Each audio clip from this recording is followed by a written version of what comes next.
This has been a golden age for astronomy and astrophysics. Chandra's a wonderful observatory. It's very complex, and amazingly it does exactly what it's supposed to do. Chandra has put X-ray astronomy right alongside all the other areas in astronomy firmly and forever, and that's never going to change.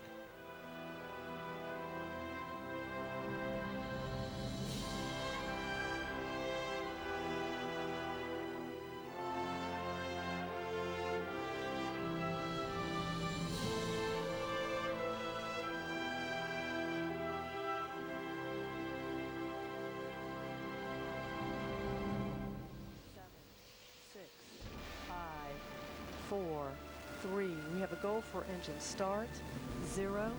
We have booster ignition and liftoff of Columbia, reaching new heights for women in X-ray astronomy.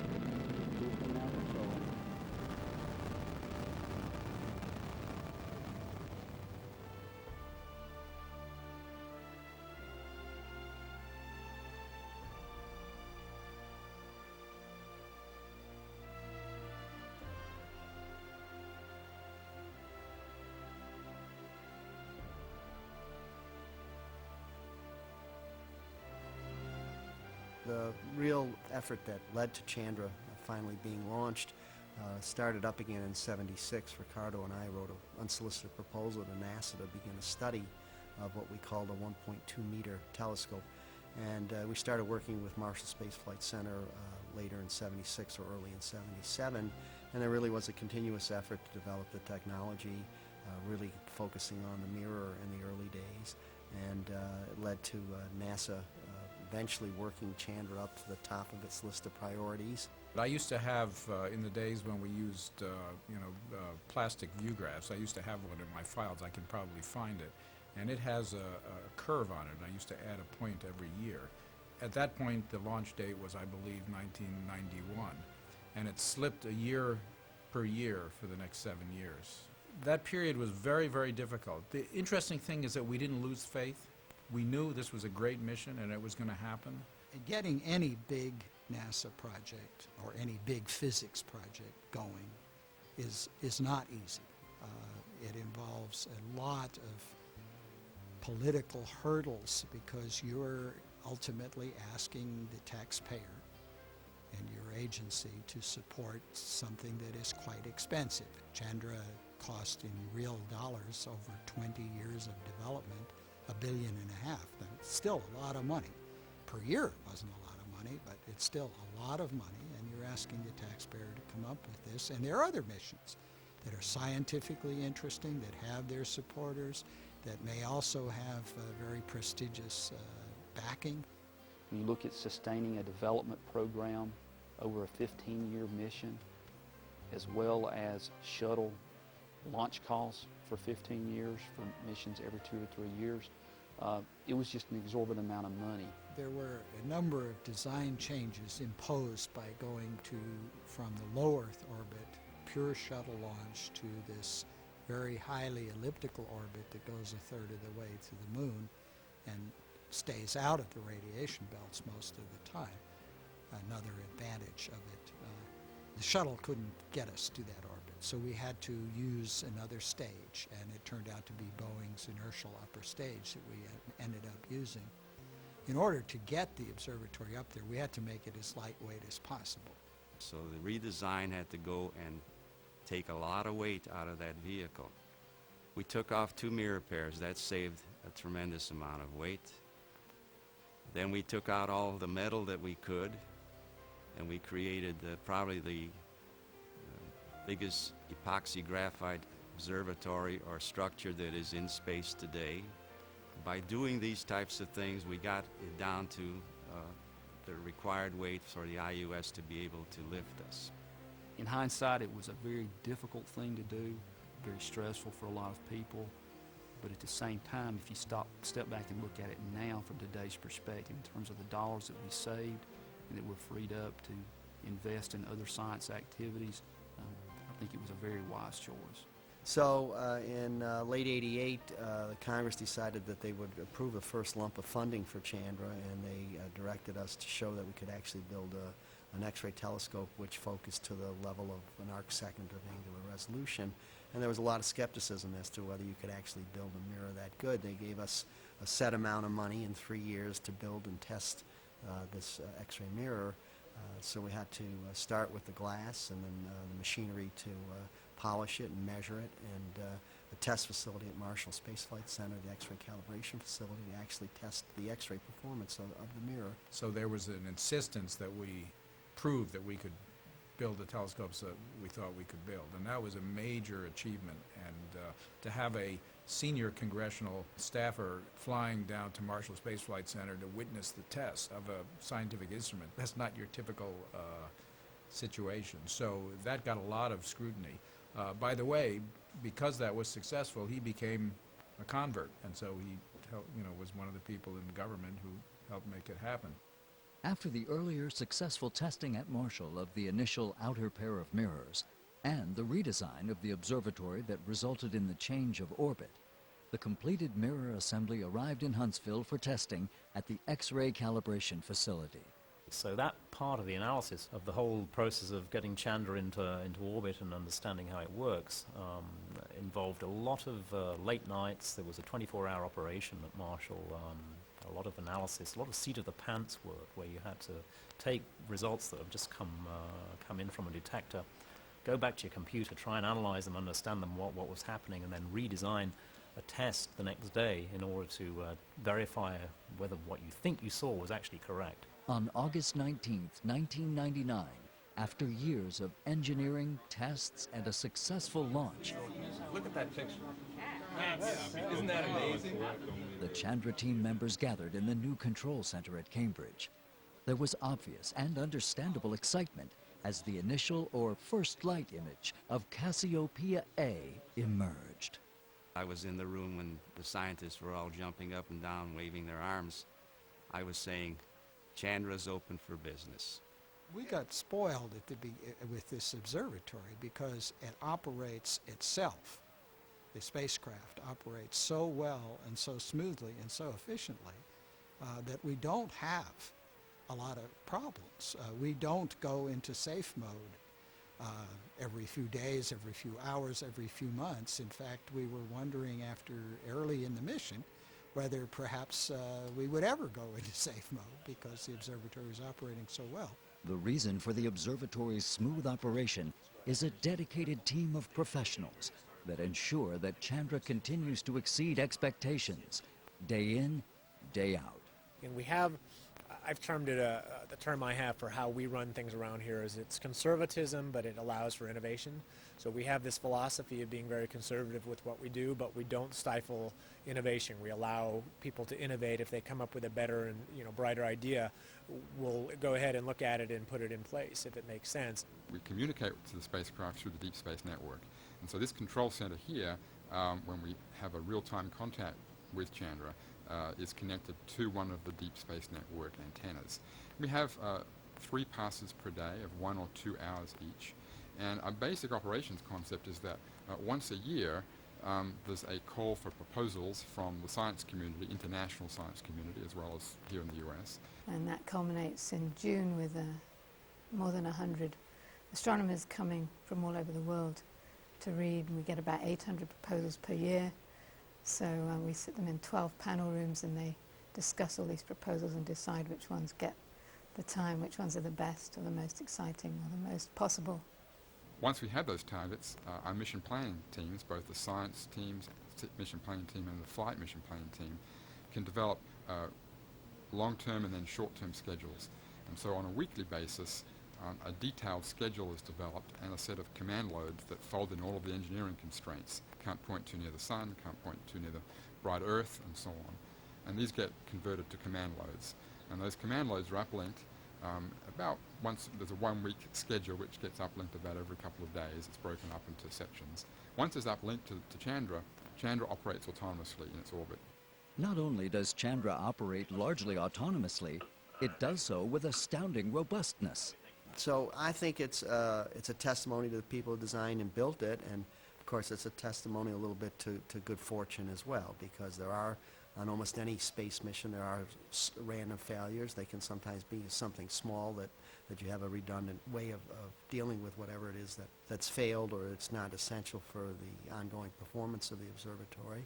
And we've had a couple of small things on Chandra, but nothing which has affected the primary performance. The Chandra project was very challenging, and it had, I guess unfortunately, it had a long history from the time we first thought about it until we started actually building things. And that period of time gave us some opportunity to go through some of the challenges together. And I think we realized that everybody brought some unique expertise to the table. The world's expert on X-ray telescopes was Leon van Spaebroek, who competed and was chosen to be the telescope scientist. He's unfortunately passed away, but he was with us for the first few years after Chandra launched, and he got to see the beautiful images that Chandra returned. In addition to Leon van Spaebroek, many people contributed to the future telescope's success. Bruno Rossi, of course, and the invaluable leadership and vision of Nobel Prize winner Riccardo Giacconi. You know, Giacconi is an extraordinary leader, a scientific leader in particular, because he's an excellent scientist. He has the highest integrity and sense of what's important, and he inspires people. He had enormous vision of where the field of X-ray astronomy was going to go and what was going to be useful. What he didn't see, of course, were the answers, but he saw the questions. He saw that X-ray astronomy was going to be important. He saw that technically you needed X-ray telescopes. He saw that some of the most important questions were, how do galaxies evolve? How do clusters of galaxies evolve? And he saw the ways how you would go about answering those questions. The program was originally called the Advanced X-ray Astrophysics Facility. What a mouthful, or AXAF for short, which is sort of sounded pretty harsh. It was a facility so that it wouldn't be a telescope, because we were asking for something new, and we had already asked for the Hubble Space Telescope, so we didn't want to ask Congress for 2 telescopes. We were going to ask for a facility. And this was the name for many years. And then as we approached the launch, we held a contest. We ultimately chose the winner, the name Chandra, which was short for the last name of a Nobel Prize-winning Indian-American astrophysicist, Subramanian Chandrasekhar. And it was a very appropriate choice of name because he did a lot of work on astronomy and astrophysics, hence the current name Chandra, very fitting. With a superbly built observatory up and running and properly named, attention turned to the detection of X-rays. But what are the main processes which generate X-rays? There are a number of different ways that X-rays are generated in the universe, and one of those ways is temperatures very high. To produce X-rays, you need a lot of energy, therefore you need a lot of heat, and we're talking about temperatures of millions of degrees. The hot skins of stars are like that. Another way is having charged particles move in magnetic fields. Very strong magnetic fields or very energetic charged particles, or both. And we have that situation, for example, in the vicinity of these compact objects called neutron stars, where we have huge magnetic fields. Those are 2 very principal mechanisms. Another way of adding energy, probably about the 3rd category, is gravity. Accelerate a charged particle really hard and it will radiate X-rays. And if you just let it fall to the surface of a very compact object, neutron star, or in the vicinity of a black hole outside the event horizon so you still can see the X-rays, that's a way of producing X-rays. The very first images began to give you a sense that Chandra was going to be very different. The official first light image of Cassiopeia A, in just about an hour and a half's exposure, we could see a faint dot in the center of the image, which is the neutron star that was formed when that star blew up 300 years ago. We've seen this so clearly, how beautiful the Chandra images are. They're not only beautiful, they're spectacularly scientifically informative. One just has to look at, for example, the discovery of the ring around the Crab pulsar, where for the first time you see what people have theorized, that the wind of particles emanating from this pulsar would become shocked and start radiating in X-rays. distance from the object. And there's that ring, just like everybody thought it should be. And now you can study it in detail. From normal stars to comets to planets to active galaxies to supermassive black holes, to finding out that the hot gas in clusters of galaxies is not distributed nice and uniformly, that there's a lot of action going on, that those big active galaxies that are in clusters of galaxies and their supermassive black holes are doing all kinds of things on timescales of hundreds of millions of years. Sounds like a lot, certainly to me, but it's very short in the lifetime of a cluster. We know that now in the centers of all galaxies that there's a supermassive black hole that has masses of up to a few billion solar masses. It's very compact, and at very early stages, these were very active, and they corresponded to the quasars that are seen at very high redshift. But these supermassive black holes that were, formed at very early stages of the universe didn't go away.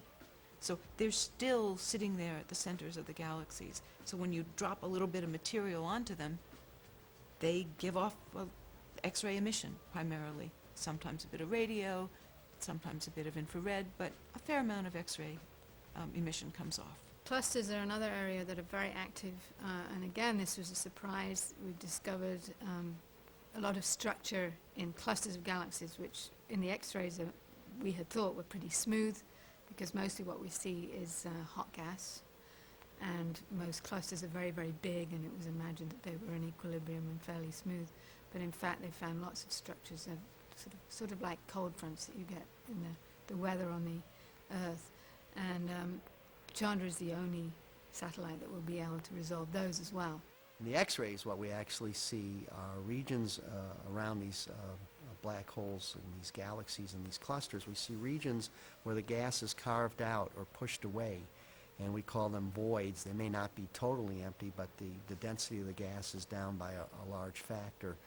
And in those regions where the X-rays are deficient, where the gas voids exist, is the same regions where you see the radio lobes, these jets and lobes that are formed from the radio. So you know that energetic particles are being shot away from the black hole by some kind of mysterious process, and they're clearing the gas away. They're pushing the gas aside.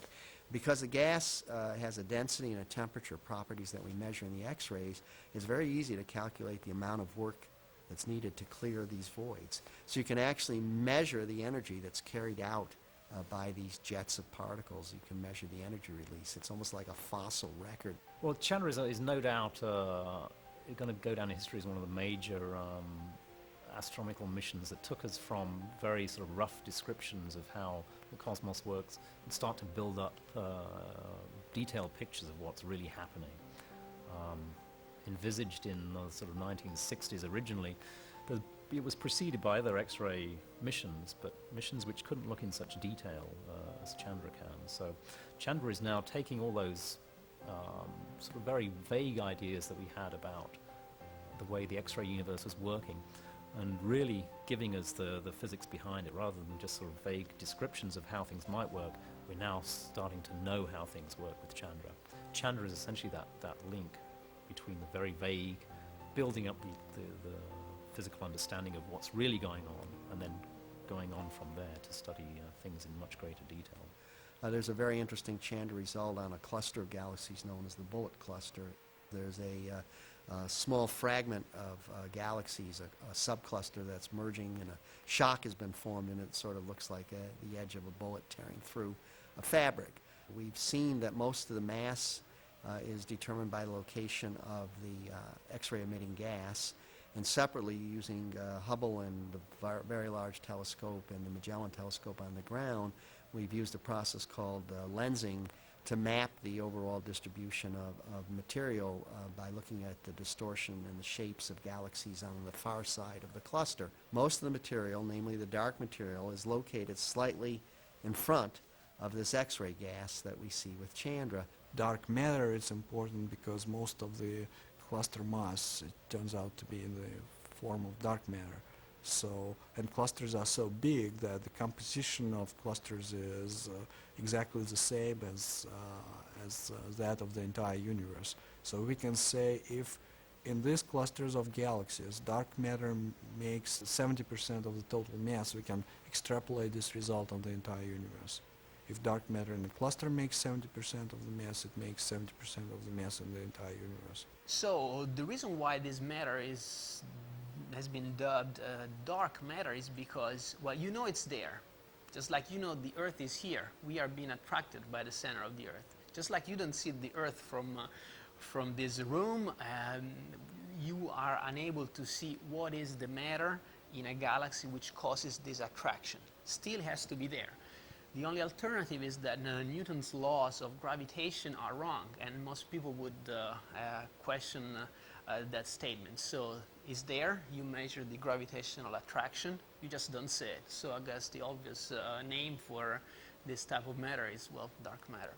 From the obvious but invisible influence of dark matter to dramatically visible supernova remnants, Chandra continues to astound us. The thing about supernova remnants is that they're big objects. They're the result of massive star explosions that have blown the insides of the stars completely out into space. And there's a process of nucleosynthesis that goes on during those explosions that synthesizes heavy elements all the way up, well, all of the heavy elements that make up the interesting things for us, the carbon and oxygen and iron and the things that allow us to be people.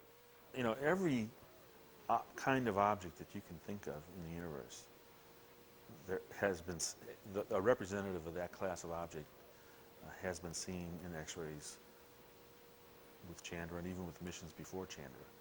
And so there's a lot to study, the whole range of questions from the solar system, you know, out to objects in our galaxy, whether they're normal stars like similar to our sun or the endpoints of stellar evolution like neutron stars, white dwarfs, or black holes. Chandra's X-ray images continue to add volumes to humankind's understanding of some of the most fundamental processes of our universe. The biggest and most important scientific contribution that Chandra has made is to give us an X-ray tube on a par with any other wavelength range to study the universe. I think it's well understood at NASA headquarters and indeed all through the scientific community how special Chandra is. It's really the gold standard for X-ray astronomy right now. It may be that we're at a particularly special point in time where these key discoveries are made, and once we understand them, we've made certain incredible breakthroughs of our understanding of the universe and the laws of physics that govern the universe. And it's possible that in 50 or 100 years people will look back and think about how crude our telescopes were and how limited our ideas of the universe were. We don't know at this point. One could imagine that our imaginations are inadequate and that the discoveries that are still to be made are just unbelievable.